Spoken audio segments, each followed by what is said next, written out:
खासदार मेघना ताई बोर्डीकर आणि त्यांच्या प्रचारार्थ मंचावर उपस्थित असलेले साहेबरावजी शास्त्री महाराज तसेच आमचे सुरेशजी भुमरे गावमंडळाचे अध्यक्ष, लोकसभेचे विस्तारक प्रमोद कराड, तालुकाध्यक्ष गोविंद भिते, विधानसभा प्रमुख पंडित दराडे, मंचावर उपस्थित सर्व मान्यवर, सुयोग मुंडे, कांताबाई बुधवर, सुखदेव भांबळे, विकास जाधव, आत्माराम पवार, रामराव मुगे, अशोक बुधवान, माधव दराडे, विद्याताई चौधरी या जिंतूर सेलू मतदारसंघामध्ये आलेले आहेत. माझ्या महायुतीच्या उमेदवार ज्यांना मी मागच्याच निवडणुकीत माझी धाकटी बहीण म्हणलेला आहे त्या मेघनाताई बोर्डीकर यांना तुम्ही सर्वांनी प्रचंड मतांनी विजयी करून आशीर्वाद देऊन विधानसभेमध्ये पाठवावं असं आवाहन करण्यासाठी निवडला. खरं तर या निवडणुकीमध्ये इतकी विचित्र परिस्थिती आहे. तशी तर मी मागच्या तीनही निवडणुकांमध्ये परिस्थिती पाहते. जेव्हा मी एखादी सभा घ्यायला जाते तेव्हा सभा घेण्यासाठी आग्रह असतो, पण सभा न घेण्यासाठी सुद्धा आग्रह असतो. काय झालं तू बस नक्की लंबी जेवढी त्याच्यावर काय दिसायले ना. आता या निवडणुकीमध्ये महायुतीचा राज्यामध्ये मुख्यमंत्री व्हावा हा प्लट माझा आणि यासाठी तुमच्या देखील म्हणजे पंकजा गोपीनाथ मुंडेंनी योगदान द्यावं. यासाठी जर माझ्या पक्षाने भारतीय जनता पार्टीने आणि महायुती मला जबाबदारी दिली की पंकजा ताई तुम्हाला हे 20 मतदारसंघात लक्ष घालून निवडणूक लढवायची आहे, विजय व्हायचा आहे, तर ते नाही केलं तर माझं नाक कापलं जाईल का नाही, जाईल का नाही. त्यामुळे ज्या मेघनाताई पहिल्यांदा माझ्याकडे आल्या त्या मेघनाताई माझ्याकडे 2017 आल्या. एक खड्डाबिला त्यांची मुलगी गर्दीमधून आली माझ्याकडे आणि मला सांगितलं मी बोर्डीकर साहेबांची मुलगी आहे मेघना आणि माझ्या प्रत्येक कार्यक्रमाला 17 नंतर आजपर्यंत गोपीनाथ मुंडे साहेबांची पुण्यतिथी असो, त्यांची जयंती असो, माझा सावरगावचा मेळावा असो, प्रत्येक ठिकाणी न चुकता मेघनाताई उपस्थित राहिलेल्या आहेत. आणि त्यानंतर जेवढ्या सभा झाल्या, जेवढे कार्यक्रम झाले, पक्षाच्या सर्वोच्च नेते जरी मंचावर असले तरी या माझ्या बहिणीने सांगितले की पंकजा ताईंमुळे माझा विजय शक्य झालेला आहे. तुम्हाला माहिती आहे मी आणि मेघनाताई शेजारी उभे ते काय हे भविष्याचं चित्र आहे. आम्ही आमच्या बाबाच्या लिखित आहोत, पण आम्ही आमच्या बाबाचा वारसा सुद्धा चालवत आहोत. हे नवीन उदाहरण. दुसरा महत्वाचा विषय असा आहे आम्ही त्या सगळ्या जातीपातीच्या भिंती तोडून बोर्डीकर आणि मुंडे एका मंचावर उभे राहून भविष्य घडवू शकतात हे चांगलं उदाहरण या देशासमोर देत आहोत, एका राज्यासमोर देत आहोत. आणि हे भविष्य काही कमी नाहीये मेघना बोर्डीकरला. चांगला IPS अधिकारी नवरा आहे. IPS आहे त्या बायका कशा राहतात छान बघा बरं. त्यांचं चांगलं काम असतं, चांगलं आयुष्य असतं. नवरा अधिकारी असतो, हाताखाली नोकर चाकर असतात, लोक सगळे अधिकाऱ्यांना सन्मान देतात. अधिकाऱ्यांच्या बायका म्हणजे पत्नीचा एक ग्रुप असतो, त्या ग्रुपमध्ये त्यांचं जीवन चांगलं चालतं. ते सगळं ऐश्वर्यवान जीवन सोडून जिंतूरमध्ये उन्हाताला धुळीमध्ये कष्ट करण्यासाठी आल्या. ते पण भाजपसारख्या पक्षात आले. आमच्या पक्षात सुट्टीच नाही. दर आठवड्याला बैठक, दर 3 दिवसाला कार्यक्रम. त्यामुळे सतत गाडीमध्येच आयुष्य गेलं तर पुणे आणि जिंतूर. मग कष्ट करण्याचं जीवन जर त्यांनी स्वीकारले उभे राहिले आहे 2019ला तर मी आताही त्यांच्या पाठीमागे तेवढीच खंबीरपणे उभी राहणार आहे. मी माझ्या लोकसभेमध्ये पराभव याचा माझ्या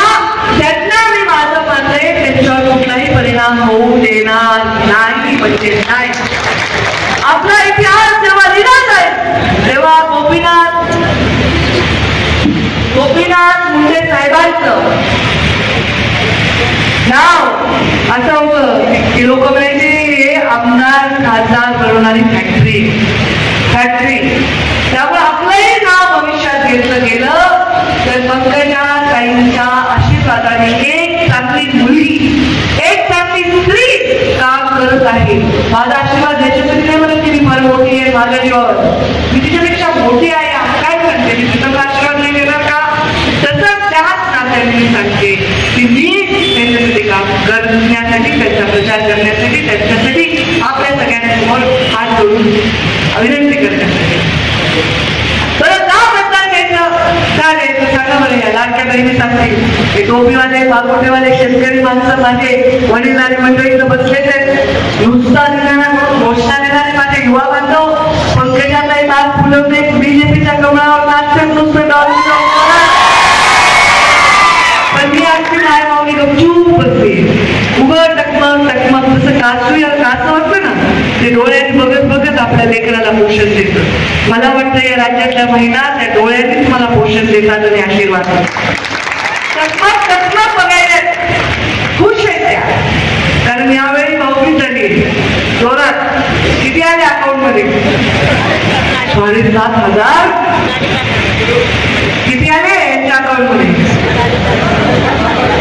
तुमचा डोळा नाही ना काय? प्रत्येक जण बघायला बायकोच्या अकाउंट मध्ये अरे बापरे एवढे पैसे आहेत. सख्खा भाऊ किती द्यायचा दिवाळीला? किती द्यायचा? 500 रुपये, 500, 1000. आणि आमचे मुख्यमंत्री लाडकी बहीण मध्ये आपलं सरकार किती देतंय? 500च्या किती पट? 3 पट. 500च्या 3 पट. ते पण वर्षाला नाही महिन्याला. आणि आता तर मला वाटतं अजित पवारांनी डिक्लेअर केले 2100 रुपये देणार. जाहीरनामा केलाय माहितीचा 2100 रुपये देणार. चांगलं आहे ना? आनंद आहे ना? तो का ती पण नाही नेहमी म्हणते पंकजाताई माझ्या पाठीशी उभे राहिल्या. माणसापेक्षा काम फिरायला थोडं विसरतात पण बायका नाही विसरणार का तुम्ही? हे कुठे दिलं? महायुती दिलं. मेघनाताईंनी सगळं रजिस्ट्रेशन करून घेतलं, मदत केली. मग आपण विसरणार का महायुतीला मेघनाताईंना? नाही ना विसरणार. उदाहरण आपण ठेवतो का? कशी वापस करणार? मतांनी उमेदवारांना पण आशीर्वाद देऊन हे जे काही काम माझ्या महिलांसाठी केले ते वापस करतात. तुमच्याकडे पण येते. तुम्हाला वाटतं महिलांवर बोलले नाही. कृषी पंपाचं बिल किती झाले? 0. कोणी केले? महायुती सरकारने केले. या मेघनाताई त्याच्या आमदाराच्या सरकारने केले ना. मग समोरचे जे कोणी मतं मागायला येतील ते बाबा निवडणुकीपुरते निवडणुकीचे उमेदवारी मागतात, पुन्हा मतं मागायला आमच्या समोर येतात. हे बघा त्यांना दाखवा ते बिल जे सरकारने तुम्हाला दिले 0. त्यांना म्हणून तुम्हाला हे मिळणार आहे. काय मिळणार आहे दुसऱ्या उमेदवाराला? काय?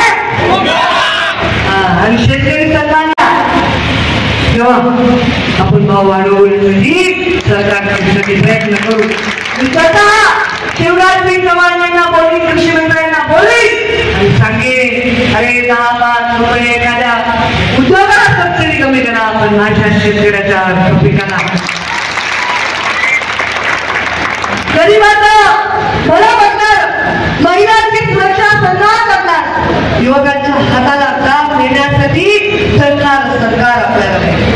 मोदींची हॅट्रिक झाली का नाही? झाली का नाही? पण आता मोदी प्रधानमंत्री झाले. आता मोदी प्रधानमंत्री झाले आणि त्यांनी जर विकास करायचा ठरवला राज्याचा तर इथं आपला मुख्यमंत्री महायुतीचा पाहिजे का नाही? पाहिजे का नाही? मग मुख्यमंत्री महायुतीचा झाल्यानंतर आपल्याला आपला आमदार इंदूरचा कुणाचा पाहिजे? महायुतीचा पाहिजे की नाही? मेघनाताईंनी करोडो रुपयाचा विकास करून दाखवला. मोदींनी पाठवलेला विकास त्यांच्या हौदातून आमच्या इथे येणार महायुतीच्या आमच्या पाईपमध्ये आणि मेघमाताईच्या रूपाने या चिंतूरच्या दारापर्यंत हा विकास पोहोचल्याशिवाय राहणार नाही. मला माहिती आहे का माझ्या नावाने राज्यभर अपप्रचार होतोय. अपप्रचार नाही विचार ते भावना आहे प्रेम आहे. पण माझं समर्थन ते नेहमी नेहमी नेहमी योग्य व्यक्तीला असते. कारण तुमची काळजी घेणारा व्यक्ती हे माझ्याकडे योग्य निवड असणार आणि माझी निवड मेघनाताई आहे. मी मेघनाताईंना कोलकत्यातून तिकीट दिलेलं आहे. मी त्याच्यात होते आणि म्हणून त्यांना ही संधी एकदम विकास करायची संधीमध्ये 2.5 वर्ष गेले. पुढच्या टर्ममध्ये विकास करा. मी आहे पुन्हा पाठीशी तुमच्या. आता मी आले ना मैदानात पुन्हा विधानसभेत आले ना आम्ही विधान परिषदेत मी आमदार होऊनच आले ना तुमच्याकडे. आणि मी आमदार नुसते आता राज्याचे आमदार आहे. माझ्या मतदारात घ्या तुम्ही त्यांचे मी घ्या माझा मतदार. ज्या सगळ्या आमदारांना तुम्ही निवडून दिलं त्यांनी मला निवडून दिलेला त्यामुळे राज्याचे आमदार आहे. मी स्वतः जातीने जिंतूर मधल्या प्रत्येक विकासामध्ये लक्ष घालीन. तुमच्या आशीर्वादाने संधी मिळाल्यानंतर जिंतूरचा सुजलाम विकास करेन आणि मी कुठल्याही पद्धतीने मेघनाथ यांच्या हातून पूर्णपणे तुम्हाला न्याय देण्यासाठी सदैव प्रयत्न करेन. मी त्यांना सांगितलं मनापासून मी अभिनंदन करते आणि स्वागत करते. 20 तारखेला मेघना बोर्डीकरला मी नागपूरला जाणार आहे. तेव्हा मी अधिवेशनाला मेघनाताई पण तिथे आल्या पाहिजे माझ्याबरोबर. एवढंच आपल्या सर्वांना आग्रह मी विनंती करते आणि माझ्या वाणी